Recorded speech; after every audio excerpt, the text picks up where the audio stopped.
台语文千万字，逐工要和大家做伙来拜一日。为今仔日起，咱台湾甲帛琉双边旅游计划正式起步，一寡人准备要去帛琉佚佗。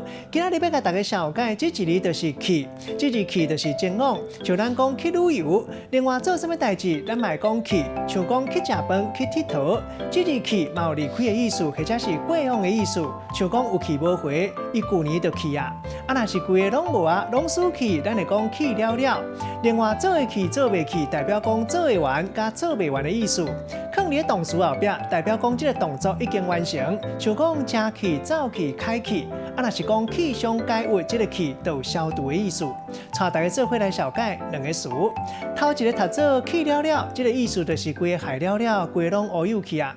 第二个词读做弯来弯去，一般是讲路无直。弯弯翘翘，嘛会当讲是一个人讲话无直接。咱用一句话来举例，甲这两个词甲做伙。譬如讲，一个人驶几落百万的车咧批车，无守规矩，结果伫咧弯来弯去的路，搁再加速。万不利若是发生事故，就会飞甲脱裤，规个家伙拢去了了。今仔日小解这一日去，提供予大家参考。